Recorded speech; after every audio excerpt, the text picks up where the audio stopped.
Bien, bonjour et bienvenue à tous.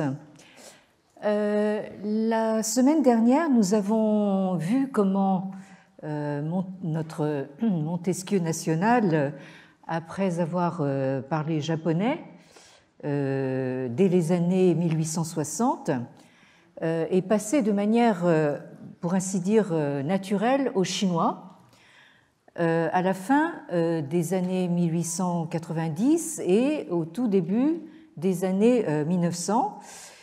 Et comment les distinctions que Montesquieu a opérées entre différents types de gouvernements et trois types de pouvoirs étaient considérées comme acquises dans les débats qui ont précédé la Révolution chinoise de 1911 et l'instauration de la toute première République en 1912 sous la présidence de Sun Yat-sen. Et nous avons vu en particulier comment le concept de despotisme, tel que Montesquieu l'appliquait à la Chine au milieu du XVIIIe siècle, a été compris et traduit par les Japonais d'abord et les Chinois ensuite. Donc, comment ce concept s'est progressivement détaché de la notion de monarchie que vous avez donc en premier, donc Rikun en japonais, Li-jun en chinois, donc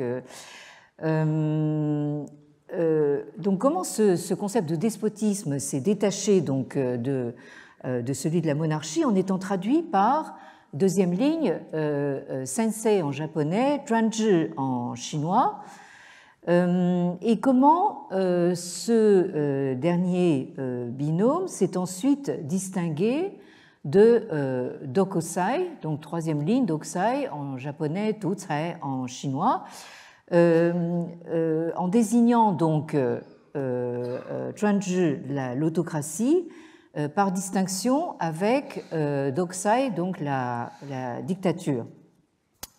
Donc nous avons mentionné à ce propos l'ouvrage de Jean-Pierre Cabestan, Demain la Chine, démocratie ou dictature, traduit en chinois donc par Minzhu, donc démocratie ou Ducai ou dictature. Ce livre qu'il a publié en 2018 chez Gallimard a été suivi de peu en 2021 par un autre ouvrage, toujours de Cabestan, donc toujours intitulé Demain la Chine, mais cette fois Guerre ou paix. Donc ouvrage dans lequel nous retrouvons le fameux piège de Thucydide du politologue américain Graham Allison dont nous parlions il y a 2 ans. Et je vous donnais donc les dernières nouvelles du front, si j'ose dire, la semaine dernière, en vous parlant de la rencontre du président chinois Xi Jinping avec le président américain Joe Biden dans le cadre, alors je vous ai dit par erreur le G20, en fait c'était avant le G20, dans le cadre de l'APEC, c'est-à-dire donc le Asia Pacific Economic Cooperation, qui se tenait donc à Lima. Alors, nous voyons ici donc nos deux présidents se serrer la main avec un grand sourire, mais il ne faudrait pas oublier qu'il y a à peu près 1 an, le président Biden, par 2 fois, a traité son homologue chinois de dictateur, ce qui a évidemment provoqué quelques émotions. Bien. Et donc, à l'occasion de cette rencontre de Lima, donc le président Xi Jinping est revenu justement sur cette question du piège de Thucydide en disant que ça n'est pas justement un destin, en rappelant justement le titre du livre de Graham Allison, Destined for War. Donc il dit ce piège n'est pas un destin historique, Et donc, selon lui, la nouvelle guerre froide ne doit ni être livrée ni être gagnée, mais il nous avertit que l'endiguement de la Chine n'est ni judicieux ni souhaitable et de toute façon est condamné à l'échec. Alors, pour terminer, la dernière fois, je vous lisais donc un passage de son introduction à Démocratie ou dictature, où il nous parle de ce qu'il appelle ce qu'a instauré donc le Parti communiste chinois, un nouvel équilibre autoritaire qui, nous dit Cabestan, devrait lui permettre de maintenir encore longtemps sa dictature sur le pays. Et donc, à cette occasion, Jean-Pierre Cabestan, en fait, qualifie le régime chinois actuel de largement autoritaire, élitiste, paternaliste, impérial et dictatorial. Et c'est sans doute ce régime-là qui va se perpétuer en Chine. Et il poursuit en disant, et ça c'est important pour nous, on l'aura compris, il est important d'inscrire cette réflexion dans le temps long, c'est-à-dire cette question de savoir combien de temps pourrait encore durer le régime en place actuellement en Chine. Donc il est important d'inscrire cette réflexion dans le temps long et de garder à l'esprit l'idée que chaque trajectoire nationale est par définition différente de celle dont nous avons pu être les témoins, en particulier depuis la fin de la guerre froide. L'histoire et la culture chinoise ont leur importance tant elles pèsent à la fois sur la réalité et surtout constamment revisitées, déconstruites et reconstruites par les élites du moment sur les mentalités et l'état d'esprit de la société. Toutefois, plus fondamentale à mes yeux est la bifurcation qu'a constituée l'instauration d'un régime d'inspiration soviétique et donc léniniste sur le continent chinois en 1949. Alors, je dirais ici que pour nous, la question importante sera de savoir dans quelle mesure il y a là une rupture. Cabestan a l'air de considérer que cette introduction d'un régime de type marxiste-léniniste en Chine en 1949, avec l'établissement de la République populaire de Chine, il a l'air de considérer que c'est une rupture. Or, moi, je ne suis pas absolument certaine que ce soit véritablement une rupture aussi radicale que cela. Alors, donc, notre question à nous,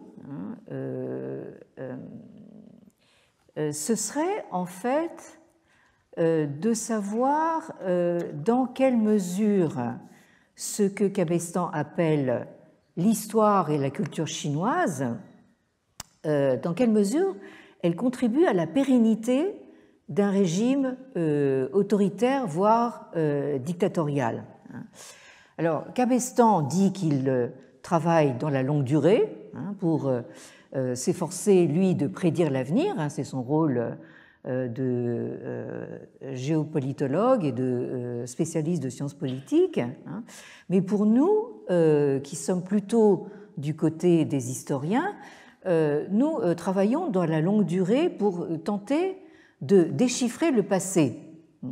Mais déchiffrer le passé pour évidemment aussi contribuer à une sorte de compréhension de l'avenir.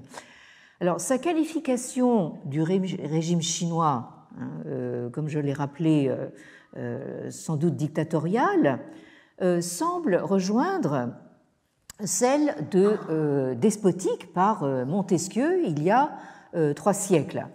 Alors, comme nous l'avons vu, cette qualification de despotique a été d'abord pleinement acceptée par les intellectuels chinois de la fin du 19e et du début du 20e, et ensuite, beaucoup plus récemment, totalement rejeté.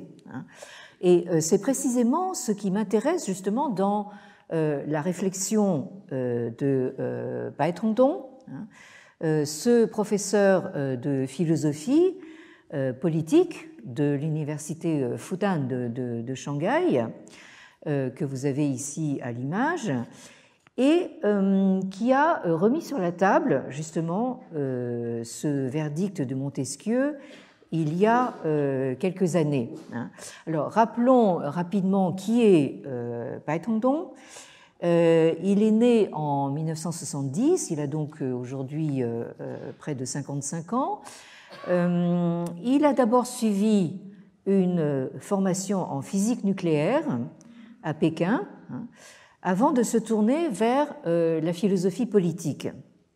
Donc là, on voit que c'est quelqu'un qui a un cerveau bien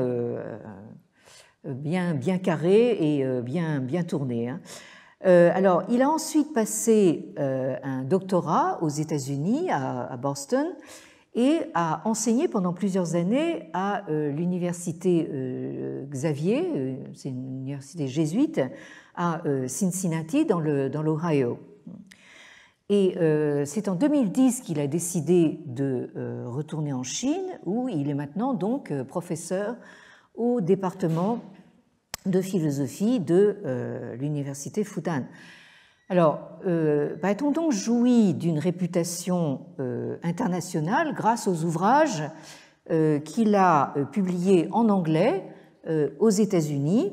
Vous avez d'une part China, the Political Philosophy of the Middle Kingdom, c'est-à-dire la Chine, la philosophie politique de l'Empire du Milieu, paru chez Z-Books en 2012, et Against Political Equality, The Confucian Case, donc contre l'égalité politique, le cas confucéen, paru aux presses universitaires de Princeton en 2019.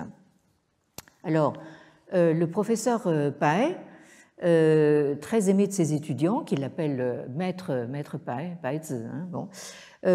dirige, en plus de son enseignement à Fudan, un programme de cours de philosophie dispensé en anglais et ouvert aux étudiants étrangers dans le but de promouvoir le statut mondial de la philosophie chinoise et d'encourager la génération de jeunes chercheurs étrangers dans ce même domaine. Donc il fait véritablement en fait un travail de promotion au fond de la philosophie chinoise à l'international, et la preuve de l'intégration du professeur Bai dans les think tanks internationaux et sa nomination en juin 2023 par le pape François à l'Académie pontificale des sciences sociales. Donc là, c'est déjà pas ordinaire pour un pape de recruter un marxiste dans son académie. Bon. Alors nous verrons aujourd'hui que nous ne sommes pas à un paradoxe près. Bon. Alors, même si le professeur Bai apparaît clairement avoir tiré bon profit de la montée en puissance de la Chine en accompagnant le mouvement sur le plan intellectuel, Bai Tongdong se définit lui-même comme un modéré, et il me l'a encore redit un peu à titre confidentiel récemment. Il dit que dans cette décennie depuis l'accession au pouvoir de Xi Jinping, même lui, un modéré, n'ose plus prendre position dans l'espace public chinois. Donc c'est pour dire que c'est quand même très très difficile de s'exprimer dans le contexte actuel. Alors, Bai Tongdong veut pour preuve de sa comment dire, de sa position médiane, l'article que nous avons examiné dans quelques détails il y a 2 ans, dont vous avez le titre en bas de la diapositive, qui s'intitule donc 文明的边缘对华夏文明历史地位与人类文明进行的反思, donc aux marges de la civilisation, réflexion sur la place historique de la civilisation chinoise et le progrès de la civilisation humaine. Donc c'est un article qui est paru dans la revue Zhongguo Zhengzhixue, c'est-à-dire Sciences politiques de Chine, en 2021. Et j'ai vu avec un certain intérêt que le professeur Bai a choisi de l'exposer de nouveau dans le cadre d'une conférence sous une forme quelque peu édulcorée par rapport à son article original dans cette conférence à Shanghai toute récente en mars 2024. Alors, dans cet article sur la civilisation, donc, qui se signale par son argumentation très élaborée, je rappelle que Bai Tongdong donc s'emploie à examiner de manière critique les discours ambiants et omniprésents sur la soi-disant pérennité et le caractère unique de la civilisation chinoise. Il est vrai que nous avons ici même consacré quelque temps à démonter, démythifier justement cette fameuse formule des 5000 ans de civilisation continue dont le Parti communiste chinois serait l'héritier direct. Bon. Alors, pour Bai Tongdong, de telles prétentions ne se justifient au mieux que partiellement, puisque c'est un fait objectif et avéré que la civilisation s'est développée d'abord en Égypte et en Mésopotamie, et la Chine, qui, elle, est située à l'autre extrémité de l'Eurasie, était certes bien placée pour en recueillir les fruits de cette civilisation, mais à une époque nettement plus tardive. Donc, même si la Chine a pris une part active dans le fameux âge axial théorisé par Karl Jaspers, au cours duquel la plupart des traditions religieuses et philosophiques ont pris forme en Asie orientale, la Chine ne peut pas prétendre figurer parmi les fondateurs de la civilisation, quel qu'ait été son rôle dans le développement ultérieur de cette civilisation. Et de la même façon, la civilisation chinoise ne peut pas se distinguer par sa prétendue continuité dans la mesure où tout ou partie de son espace ont été à maintes reprises conquis et régis par des dynasties étrangères, notamment par celle des Yuan d'origine mongole, qui, selon Bai Tongdong, a largement infléchi le développement de la civilisation chinoise dans un sens négatif, selon lui. Et enfin, si la Chine semble avoir, dans l'ensemble, régné en maître en Asie orientale, c'était l'effet de l'absence de concurrents au niveau régional qu'il a entretenu dans une forme d'autosuffisance et d'autosatisfaction et partant d'impréparation totale face aux défis apportés au XIXe siècle par l'Occident moderne. Et la conclusion de Bai Tongdong, c'est que l'important, ça n'est pas d'être unique, c'est d'être dans la compétition. Donc nous avons ici chez lui donc un Chinois, un universitaire chinois formé aux États-Unis, une vision à la fois, on pourrait dire, darwinienne, spencerienne, le fameux principe du survival of the fittest, donc la survie des plus adaptés, et une vision au fond très, très, très américaine, que au fond c'est la compétition qui prime.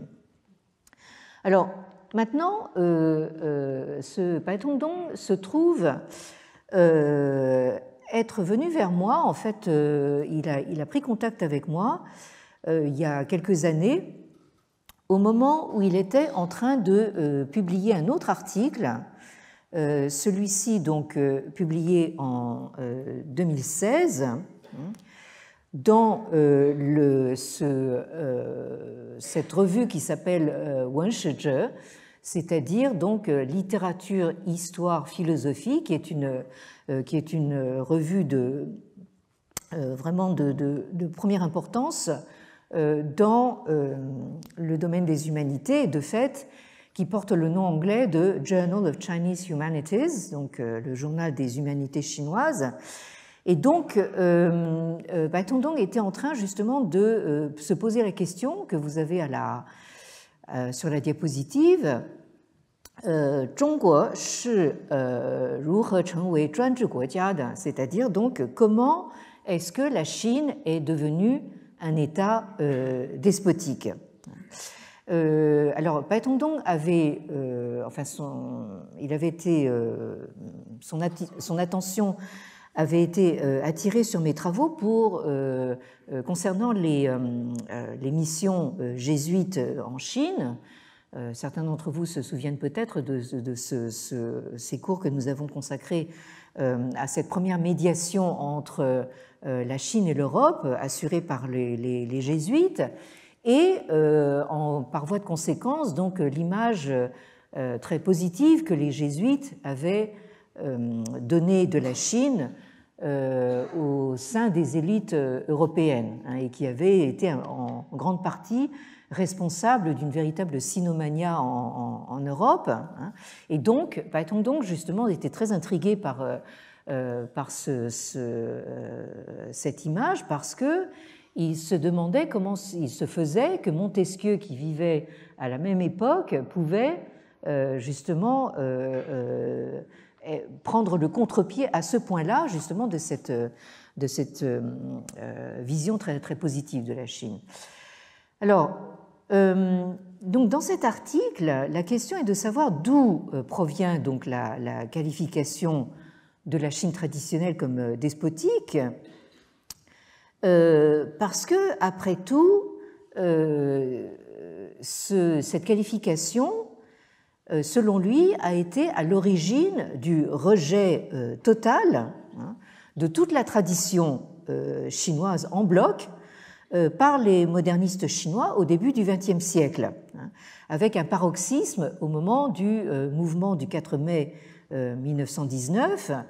Et c'est un paroxysme qui, en rétrospective, apparaît comme ayant été reproduit 50 ans plus tard par la révolution culturelle de Mao, qui a, elle, achevé de détruire tout ce qui pouvait encore rester de la tradition. Autrement dit, Bai Tongdong n'est pas très loin de rendre responsable justement de toute cette destruction de la tradition au XXe siècle en Chine, d'en rendre responsable au fond Montesquieu, puisque il dit que justement cette qualification est d'origine européenne et qu'elle a été formulée, il le dit ici, par Montesquieu au milieu du XVIIIe siècle, au moment même où régnait en Europe comme je l'ai dit à l'instant, une véritable sinomania, représentée en particulier en France par Voltaire, en Allemagne par Leibniz. Alors, il nous dit ceci texto, donc l'initiateur, ou du moins le promoteur le plus précoce et le plus important de l'évolution de l'image de la Chine, qui est passée d'une image positive à une image autoritariste, despotique, a été Montesquieu et son esprit des lois.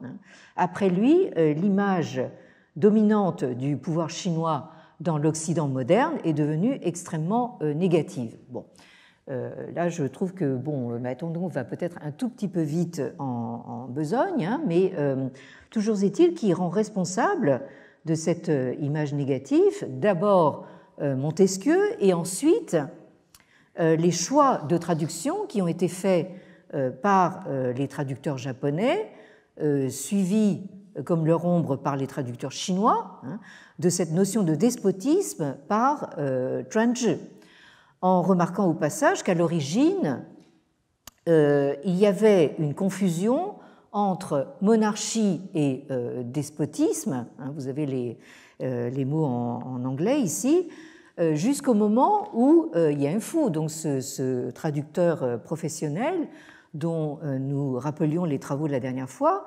jusqu'au moment où Yan Fu a fait enfin la distinction entre Junzhuzhi, c'est-à-dire donc monarchie, et Zhuangzi, despotisme. Et permettons donc de poursuivre en soulignant que c'était précisément dans l'intérêt du Japon, de plus en plus militariste, de qualifier la Chine de despotique pour mieux la démarquer du Japon moderne et occidentalisé de Meiji et pour mieux justifier son invasion de la Chine qui a de fait commencé en Mandchourie dès 1931. Mais Baitongdong souligne que le summum de l'ironie, c'est que cette qualification de despotique a été adoptée absolument sans broncher par les modernistes chinois eux-mêmes.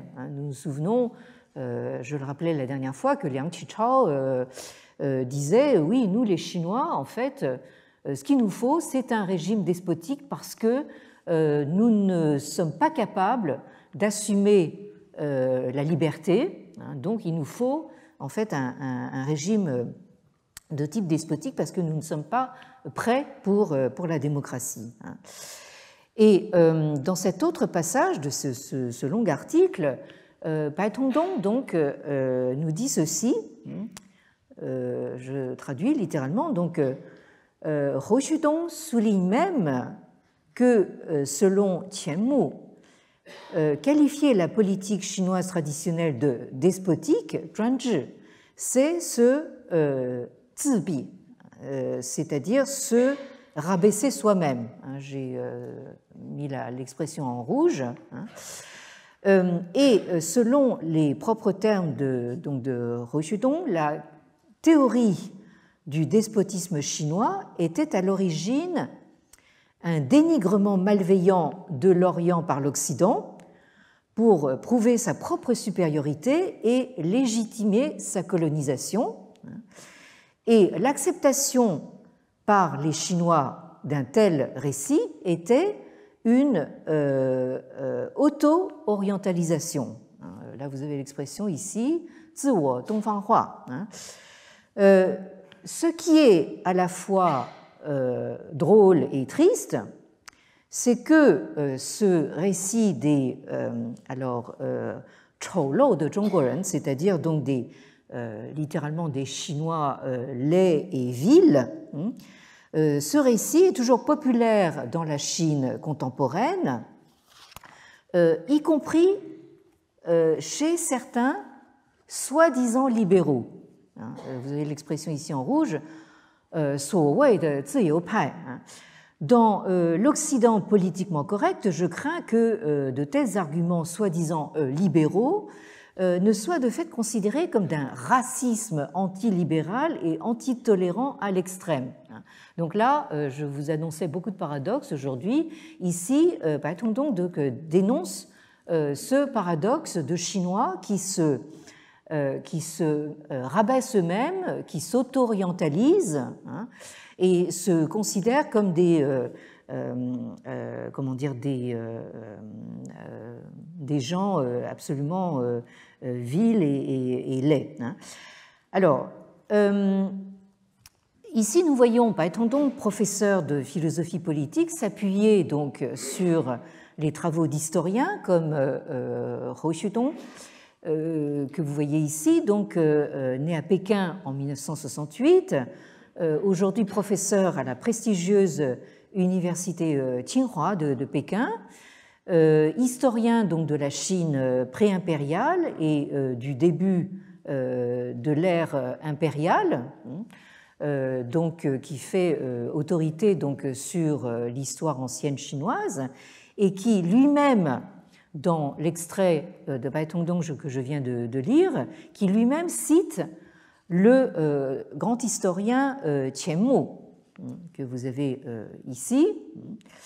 Qianmu, qui est né en 1895, donc nous sommes encore sous la dynastie mandchoue des Qing, hein, et qui est mort presque centenaire en 1990.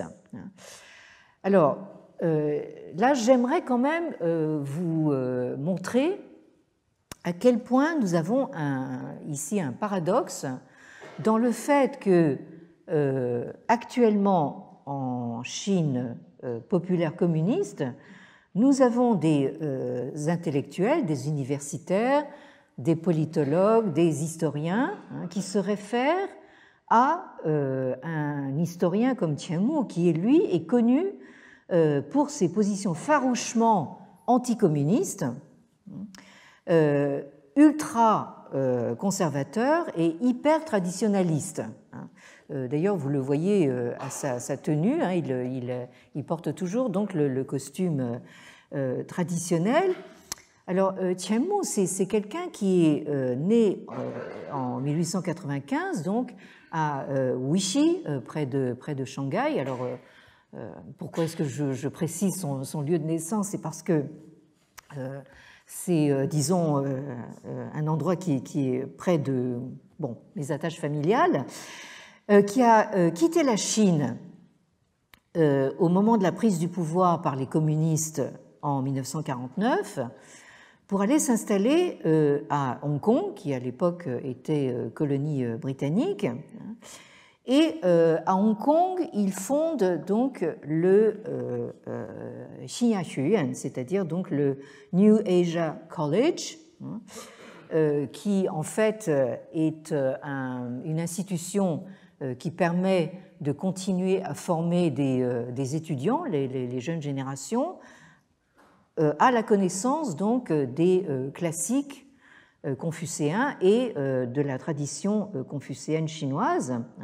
Et ce New Asia College fait aujourd'hui partie donc de l'université chinoise de Hong Kong, donc la Zhongwen Daxue, où je me trouvais encore en fait en avril dernier.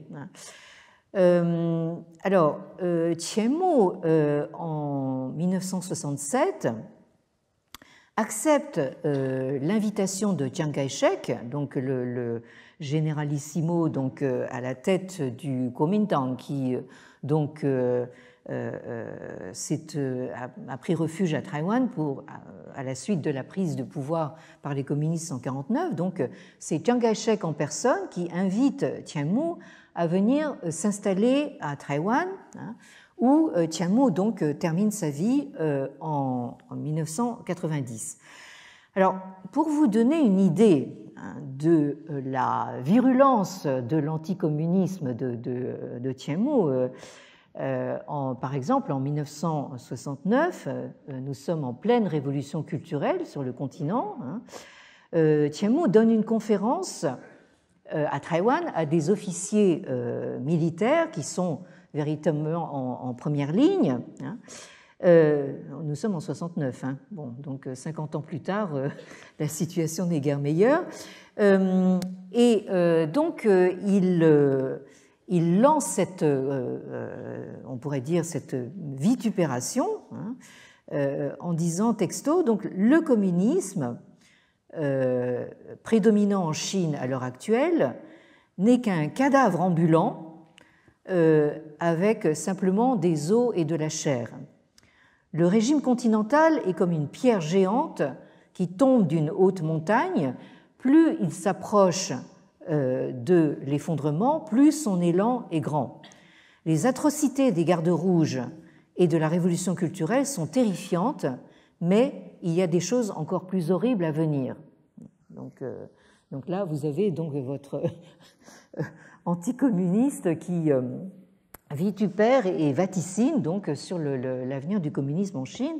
Et 10 ans plus tard, en 1978, là nous sommes peu après la fin de la révolution culturelle, Qian Mu retourne de Taïwan à l'université chinoise de Hong Kong, où il continue à critiquer avec véhémence donc, le Parti communiste et Mao Zedong, en affirmant ceci, je cite, Mao n'a fait qu'imiter Staline, ce en quoi je pense qu'il a raison, dans le but de redistribuer la richesse et la production dans le pays. Cette action a inévitablement conduit à la faillite de la société chinoise, la laissant dans un état pire que celui de l'Union soviétique. Alors, là, vous mesurez un petit peu le poids de ces mots, alors que nous sommes en 1978 à la veille de la grande réforme économique de Deng Xiaoping. Donc, on peut dire que cette haine du communisme chez Qian Mu, en fait, l'amène à se tromper en fait dans ses prédictions, puisque, encore une fois, plus de 50 ans plus tard, le régime communiste se porte très bien, merci. Bon. Mais alors, et donc j'en viens à ce que je voulais vous montrer, c'est que ce même Qian Mu est actuellement considéré en Chine populaire comme un grand maître, une référence incontournable en tant que maître de ce qu'on appelle le Guoxue. Guoxue, c'est-à-dire très littéralement xue, les études du national, qui est en train de faire un retour en force dans le contexte actuel du nationalisme chinois sur le continent. Alors, ce qu'on oublie évidemment, enfin ce que les promoteurs nationalistes de ce Guoxue oublient, évidemment, c'est encore une fois la médiation japonaise. C'est-à-dire qu'en fait, le Guoxue, c'est d'abord le Kokugaku japonais, qui est ensuite passé tel quel en Chine. Alors, juste quelques exemples pour vous montrer ce qui est en train de revenir en force. Vous avez ici une photo de Qian Mu, toujours donc en costume traditionnel. La légende en bas de la photo vous dit que nous sommes en septembre 1955, là j'avais 3 mois, et donc nous voyons donc Qian Mu en train de faire le salut rituel, c'est-à-dire la forme de salutation rituelle, le Gongshou Li, qui soit dit en passant, je propose qu'on le remette à l'honneur, surtout en temps de pandémie, parce que c'est une façon très, très respectueuse de saluer les gens sans contact. Bon. Alors, donc, vous avez ici maintenant, en fait, on apprend aux petits Chinois comment il faut faire. Donc, vous avez une illustration pour les enfants qui vous montre en dessin comment se comporter de façon rituelle quand on est chinois, donc Zhonghua Li, donc Gongshou Li, c'est-à-dire donc les rituels propres à la Chine. Et là, vous avez le rituel de la salutation, donc en joignant les mains. Et alors, pour vous montrer à quel point donc cette affaire d'études nationales occupe actuellement les esprits, vous avez un site internet sur ces études nationales et vous avez des compilations jusqu'à plus soif de classiques d'études nationales, comme vous l'avez sur la droite de la diapositive. Vous avez un épais coffret donc qui vous donne la quintessence donc de ce qu'ont produit les classiques confucéens et qui sont maintenant à l'honneur dans ses études nationales. Et toujours sous forme de coffret, vous avez donc un choix d'œuvres de Qianmu, maître donc d'études nationales. Hein, donc, alors, je n'ai pas pris le temps de vous énumérer toutes les œuvres de Qianmu, mais elles sont très nombreuses et monumentales, et elles portent toutes en fait sur donc l'histoire de la Chine traditionnelle. Hein, et ce qui, je trouve, est tout à fait, comment dire, significatif, hein, c'est que ces compilations donc des œuvres de Qianmu, maître d'études nationales, se retrouvent, en tout cas à en croire ce journal, sur les étagères du président Xi Jinping. C'est ce que dit donc la légende. Nous avons ici le président Xi Jinping à la télévision en train de présenter ses vœux le 31 décembre 2023, hein, et il semblerait que derrière lui, sur quelques étagères, vous avez donc 7 volumes des œuvres de Qianmu. Hein. Et la légende rappelle que Qianmu était quand même considéré comme un fandong wenren, c'est-à-dire donc un lettré réactionnaire par Mao Zedong.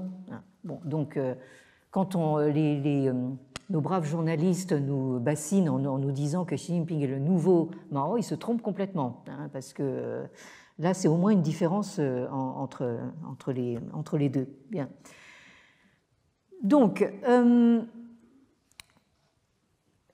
alors, maintenant, il y a dans l'extrait que je vous ai lu de Bai Tongdong également une allusion aux Choulou de Zhongguoren.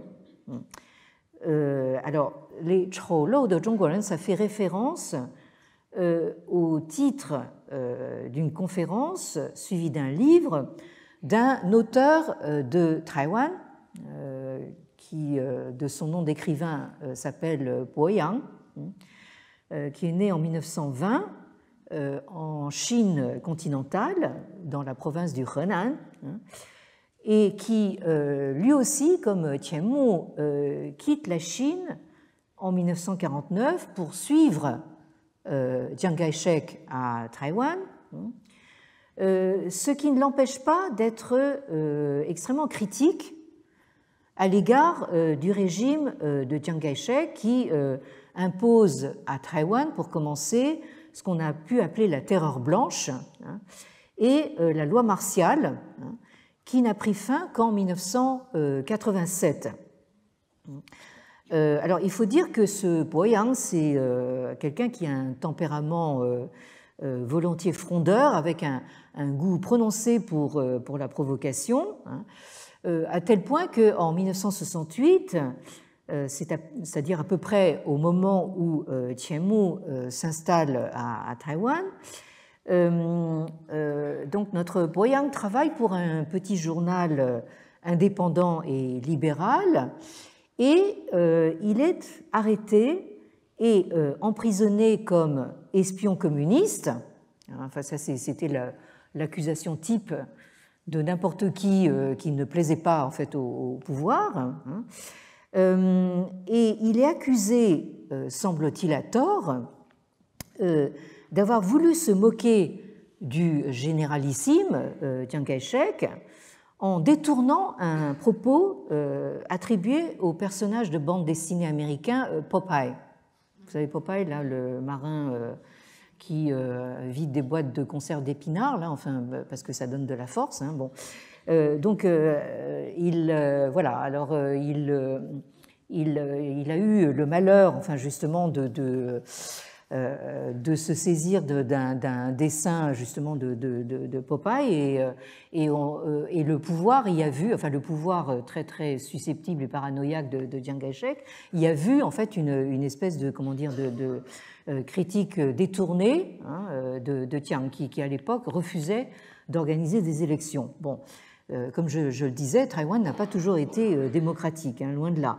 Et preuve que le régime de Chiang n'était pas moins brutal que celui du continent, hein, les geôliers de Boyang, en fait, je pense, l'ont torturé et lui ont même cassé les jambes, hein, au cours de ces 9 années passées en prison. Alors, vous voyez, 9 années pour un dessin de Popeye, c'est cher payé quand même. Bon.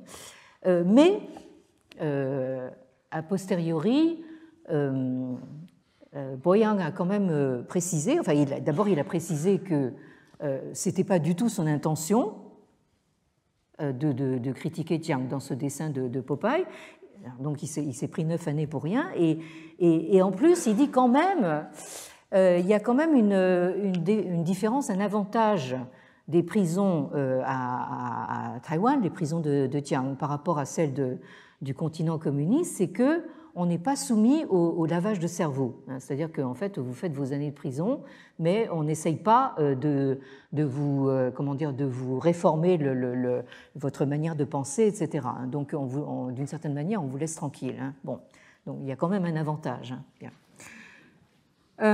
Alors, ce Boyang, donc le 24 septembre 1984, est invité à donner une conférence à l'université de l'Iowa aux États-Unis, hein, qui est intitulée The Ugly Chinese, hein, c'est-à-dire le chinois laid, hein, dans laquelle il critique vertement les Chinois pour être, alors je cite, sales, brouillons, bruyants, hein, en chinois ça donne zhang luan chao.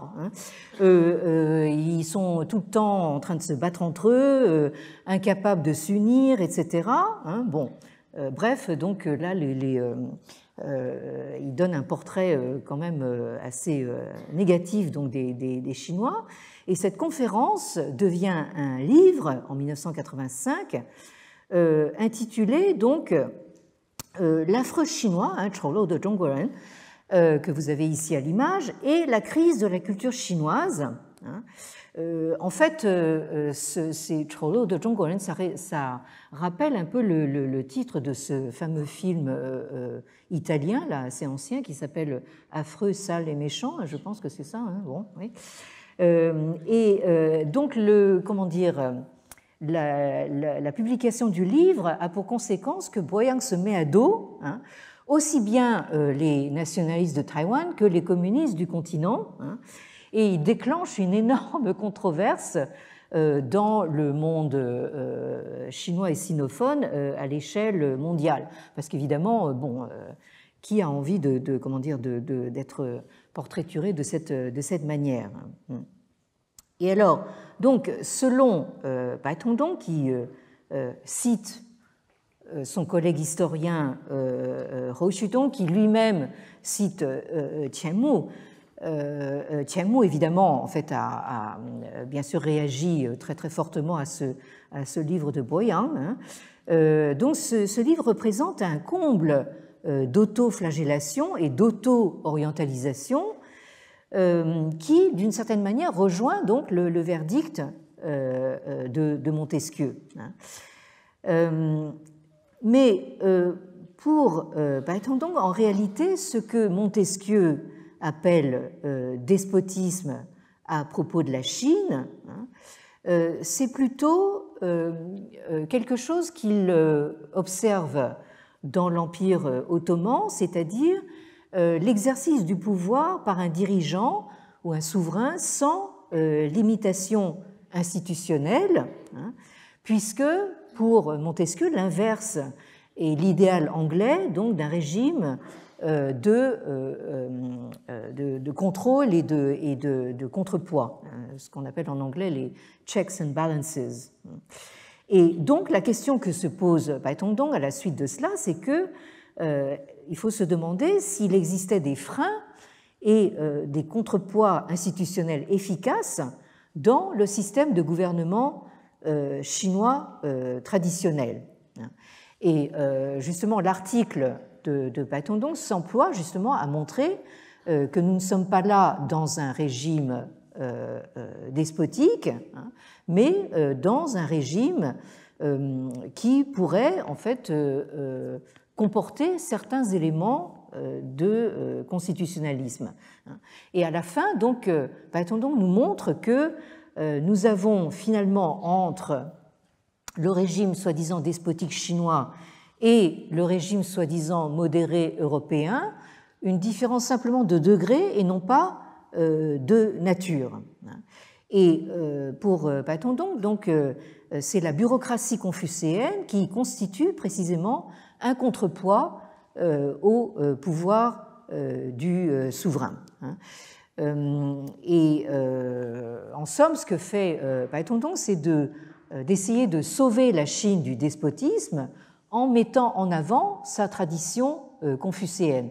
Et c'est ce qu'il fait aussi dans les livres en anglais dont je vous ai montré la couverture tout à l'heure, en particulier dans le deuxième, donc le Against Political Equality, The Confucian Case. Donc il fait c'est pas simplement le cas confucéen, il fait un plaidoyer pour justement le régime confucéen, hein, en disant que ça c'était un véritable contrepoids donc à l'autocratie donc du souverain.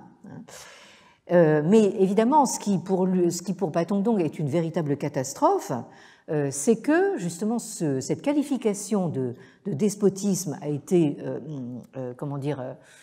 adoptée absolument sans coup férir, sans broncher par les élites chinoises du début du XXe siècle, hein, et par toute ce qu'on a appelé la nouvelle culture, hein, la culture moderniste, en particulier représentée dans le mouvement du 4 mai, hein, et ce qui fait que, selon Paetongtarn, hein, cela a amené donc une atomisation de la société, hein, qui a permis du coup l'avènement d'un véritable despotisme. Et par là, il entend, hein, alors il le dit discrètement, mais c'est quand même assez clair, par là, il entend donc le totalitarisme de l'époque maoïste. Et donc, ils disent la véritable ironie là-dedans, qui est une ironie à pleurer, hein, c'est que justement, c'est précisément cette qualification de despotisme par Montesquieu qui a été adoptée donc par les modernistes chinois et qui a amené donc l'avènement en fait d'un véritable despotisme, c'est-à-dire donc ce régime totalitaire qu'on a vu se déchaîner en particulier pendant la révolution culturelle. Alors, on voit ici donc, et vous voyez un petit peu pourquoi j'ai tellement insisté sur ce retour du Guoxue, des études nationales, c'est que d'une certaine façon, Paetongtarn est un représentant justement de ce. En tout cas, il est très significatif de ce retour de la tradition, hein, qu'on a vu en particulier à travers le retour en grâce de ce Qianmu, qui était pourtant connu pour son anti-communisme. Maintenant, on le met sur un piédestal, c'est devenu un véritable maître vénéré. Hein. Et donc, nous avons en fait quelque chose qui est de l'ordre d'un retour en arrière, qu'il va nous falloir justement voir un petit peu dans le détail, parce que ça fait partie de toute cette interrogation que nous avons sur, au fond, ce qui se passe actuellement en Chine. Hein. Est-ce que c'est de l'ordre de la continuité, hein, comme le prétend cette fameuse formule des 5000 ans de civilisation continue, ou est-ce que c'est de l'ordre de la rupture, hein, comme le prétend Jean-Pierre Cabestan, hein, qui parle de cette rupture de l'irruption du marxisme-léninisme en 1949. Donc là, il y a quelque chose de vraiment important, je crois, pour nous de comprendre, hein, donc cette action de retour en arrière, de rétropédalage, qui est évidemment assez largement instrumentalisé. Donc tout ça, c'est à véritablement examiner dans le détail. Bien, j'en ai fini pour aujourd'hui. Merci. Et si